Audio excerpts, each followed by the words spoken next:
नमस्कार, जय श्री कृष्णा। आज मैं आपको बताने जा रही हूँ कि यदि आप वृष लगन और वृष राशि के जातक हैं तो अप्रैल 2022 आपके लिए कैसा बीतने वाला है। बहुत सारी जानकारी इस वीडियो में मैं आपको प्रदान करूँगी। तो सबसे पहले आपको अपने बर्थ चार्ट में देख लेना है कि क्या स्थिति आपके लिए ग्रहों की बन रही है, ठीक है। उसके बाद आप गोचर को टैली करेंगे। हर वीडियो में मैं अपने यही बताती हूँ कि आप अपने बर्थ चार्ट में बैठे ग्रह के अनुसार आप ये जानें कि कितना सक्षम है गोचर का जो ग्रह है वह हमें फल दे पाने में। तो चलिए अब हम बताएंगे आपको कि अगर आप वृष लगन और वृष राशि के जातक हैं तो आपके लिए जो सबसे शुभ ग्रह है वह कौन सा है, ठीक है। तो सबसे शुभ ग्रह वृष लगन और वृष राशि वाले जातकों के लिए शनि और बुध है। शनि और बुध सबसे शुभ ग्रह होता है। मंगल, सूर्य और बृहस्पति, ये तीन ग्रह जो हैं वह शुभ नहीं होते हैं। अब इसके अनुसार मैं आपको बताऊंगी कि सबसे पहले आपको आपका लग्नेश और आपकी राशि का जो स्वामी है शुक्र, वो क्या स्थिति आपको प्रदान कर रहा है। शुक्र की जो स्थिति बन रही है वह 31 मार्च को कुंभ में प्रवेश कर रहे हैं, ठीक है। 31 मार्च को कुंभ में और 27 अप्रैल को मीन में जाएंगे। तो 31 से लेकर 27 अप्रैल तक शुक्र आपके कुंभ राशि यानी आपके दसम भाव में संचरण कर रहा है।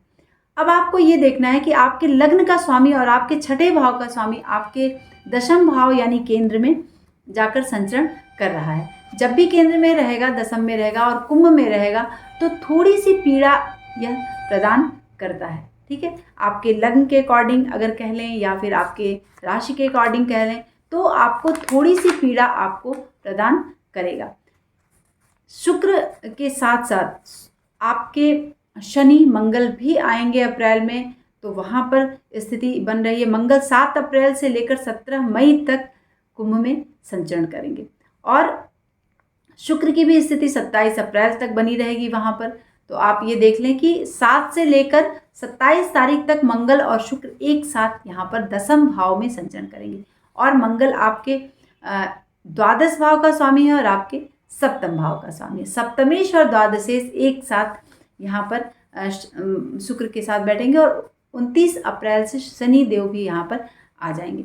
तो जब भी शुक्र के विषय में हमको जानना है और शुक्र जब भी मंगल के साथ संचरण करता है और दसम भाव में करता है तो वह आपको अपमान की स्थिति बनाता है। हो सकता है आपके कार्यक्षेत्र में या फिर आपके किसी ऐसे परिवार के सदस्य से झगड़े की स्थिति बन जाएंगे, ठीक है। लोगों की तीखी बातें सुनने का एक अवसर यहाँ आपको दिखाई देगा जिससे कि आपको संभलना है और उसको लेकर कुछ पीड़ा बन सकता है, कुछ कष्ट हो सकता है अप्रैल 2022 में। तो यहाँ पर आपको एकदम से साइलेंट होना है, थोड़ा सावधानी बरतनी है। क्यों? क्योंकि ये जो स्थितियाँ बन रही हैं यह आपके अनुकूल शुक्र की स्थिति नहीं बन रही है। अब हम चलते हैं कि सबसे शुभ ग्रह जो है वह है बुध और शनि। तो बुध की स्थिति क्या है। बुध आपके बर्थ चार्ट में 8 अप्रैल को मेष राशि में संचरण करेगा और वह आपके द्वादश भाव में सूर्य के साथ संचरण करेगा और सूर्य देव जो है वह 14 अप्रैल को ही आ जा रहे हैं।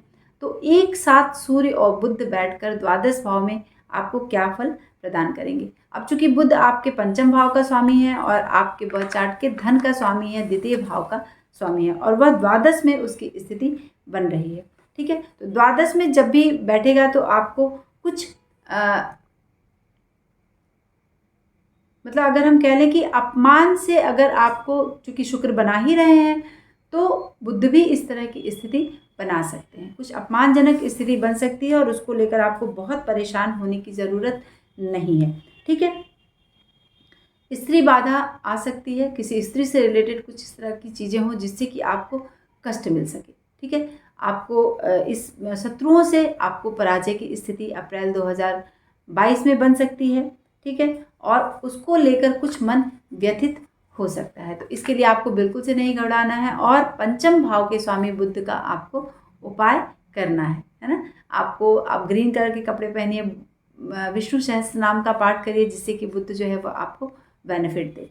तो यहाँ पर आपको बुध की स्थिति हमने बताया कि क्या बन रही है, चाहे आपके लग्न से हो या फिर आपके राशि से हो। अब शनि की स्थिति क्या है।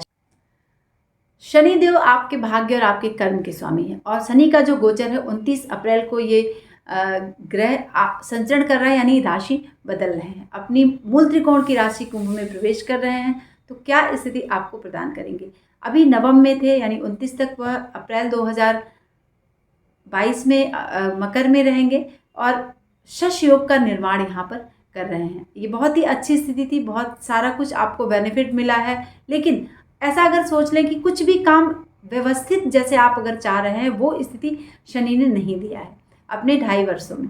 लेकिन उपलब्धियां भी शनि ने आपको प्रदान करी है, लेकिन तो कुछ दीनता की स्थिति बनी, पैसे को लेकर कुछ इम्बैलेंस, जैसे अगर हम कह लें कि कुछ हाथ में क्राइसिस ही रहा है, तो इस तरह की स्थिति आपके साथ बनी। लेकिन अब जैसे ही वह कुंभ में प्रवेश करेगा तो ये अच्छे कार्य आपको करवाएगा।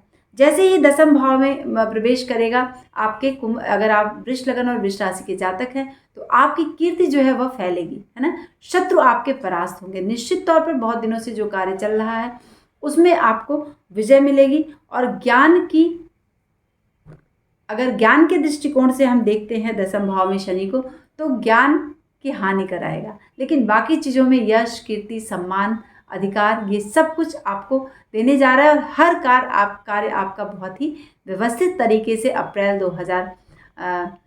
29 अप्रैल 2022 से स्टार्ट हो जाएगा, है ना।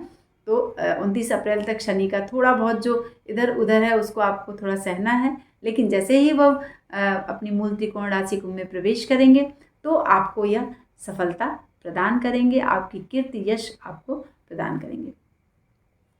अब वृष लगन और वृष राशि वाले जातकों के लिए हमने बताया आपको कि मंगल क्या है। मंगल 10वें में संचरण कर रहे हैं। मंगल 7 अप्रैल को कुंभ में जाएंगे और 17 मई तक वो वहाँ पर बैठने वाले हैं। तो मंगल जब भी आपके 10वें भाव में संचरण करेंगे तो क्या स्थिति बनाएंगे, सब तरह से धन का लाभ कराएंगे। ये बात आप अपने दिमाग में रख लीजिए। तो मंगल भी आपको लाभ कराने के लिए आ रहे हैं और लोगों से हो सकता है कि आप व्यवहार बिगाड़ लें, है ना।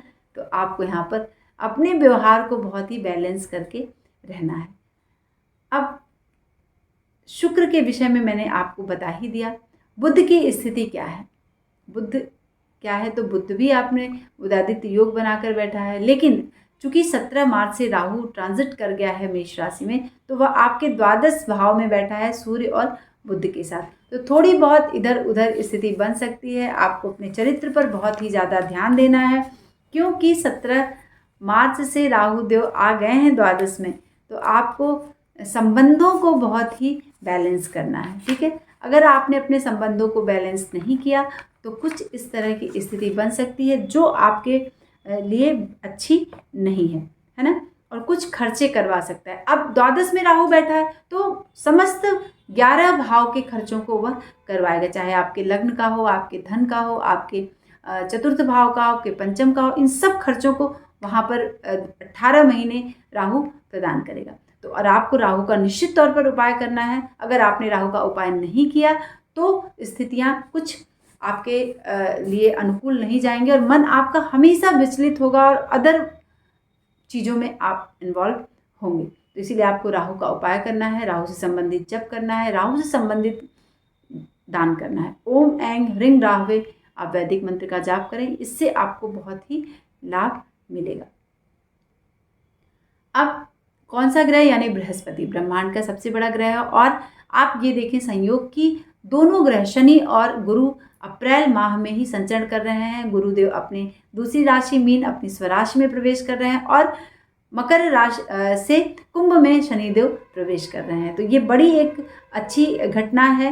यानी गुरु उत्तराभाद्र नक्षत्र में और शनि जिसका स्वामी है, और शनि जो है वह धनिष्ठा नक्षत्र में जिसका स्वामी मंगल है, ठीक है। तो आपके कर्मेश का जो स्वामी है, आपके भाग्येश का स्वामी है, मंगल के नक्षत्र धनिष्ठा में संचरण करेंगे और 2.5 वर्ष तक वह कुंभ में रहने वाले हैं। तो आपके लिए क्या बृहस्पति देव देने वाले हैं। अब बृहस्पति आपके जन्म कुंडली के एकादश भाव में संचरण कर रहे हैं। अब एकादश भाव में जब भी बृहस्पति गोचर करता है तो दो में से एक ही चीज़ें आपको प्रदान करेगा। यदि आप संतान के विषय में सोच रहे हैं, ठीक है, या फिर आप धन के विषय में सोच रहे हैं, तो आपको उसी दोनों तरह की चीज़ों को आपको, चाहे आप वृष लगन के जातक हैं या फिर आप वृष राशि के जातक हैं, तो एकादश में बैठकर वह आपको बहुत सारे मित्रों का सुख प्रदान करेगा। मन आपका शांत रहेगा, आनंदित रहेंगे आप पूरे 1 वर्ष तक। धर्म कर्म में आपकी विशेष रुचि होगी और कुछ गुप्त और साहसी काम आप अच्छी तरह से कर पाएंगे और पूरी तरह से कर पाएंगे। यह समय आपके आर्थिक नुकसान का हो सकता है, तो आपको अर्थ का ध्यान रखना है, अपने पैसों का ध्यान रखना है कि कुछ इस तरह से डिसीजन जल्दीबाजी में नहीं लेना है, वह आपके बेनिफिट का नहीं होगा। ठीक है। अब एकादश में बैठकर गुरु सब शुभ कार्य को संपन्न करेंगे। शनि भी अच्छा है, जैसे ही कुंभ में प्रवेश करेंगे वो भी आपके लिए बेनिफिट देंगे। तो अगर आप वृष लगन और वृष राशि के जातक हैं तो कुछ ग्रहों के संचरण को छोड़कर बाकी जो 2 बड़े प्लैनेट हैं शनि और बृहस्पति, वह आपके लिए बहुत ही अच्छा बेनिफिट दे रहे हैं। केतु आपके तुला राशि में प्रवेश करेंगे और आपके बर्थ चार्ट के 6ठे भाव में केतु का संचरण हो रहा है। तो केतु जब भी 6ठे भाव में बैठते हैं तो धन की स्थिति से आपको बैलेंस करते हैं। ठीक है। और सुख की प्राप्ति कराते हैं। तो राहु जो है द्वादश में बैठा है, गड़बड़ सड़बड़ इधर उधर का काम करवाएगा, इससे आपको बचना है। बाकी केतु 6ठे भाव में बैठकर सुखपूर्ण स्थिति बनाएंगे 18 महीने तक। तो बहुत बड़े बड़े काम इधर शनि, गुरु और केतु कराने वाले हैं। तो आपको बहुत सोच समझकर डिसीजन लेकर बहुत इस तरह की आपको मैनेजमेंट आपको करना है, जिससे कि आपको अपनी चीज़ों में लाभ मिले और आप उन्नति के पथ पर आगे बढ़ पाएँ। ठीक है। तो अगर आप वृष लगन और वृष राशि के जातक हैं तो अप्रैल 2022 में यह स्थितियां बन रही हैं। आपको राहु का उपाय करना है, जिससे कि राहु से जो गड़बड़ कर रहा है, राहु चूंकि 4th भाव पर दृष्टि राहु की जा रही है, आपके 6ठे भाव पर राहु की दृष्टि जा रही है और आपके अष्टम यानी गुप्त भाव पर राहु की दृष्टि जा रही है। तो इसको शुभ करने के लिए, कुछ रिलेशनशिप में अशुभता न हो जाए, उसको शुभ करने के लिए आपको राहु का उपाय करना ही करना है। तो आप अपने हमारे वीडियो को ज़रूर शेयर करें और अपने दोस्तों में साझा करें मित्रों।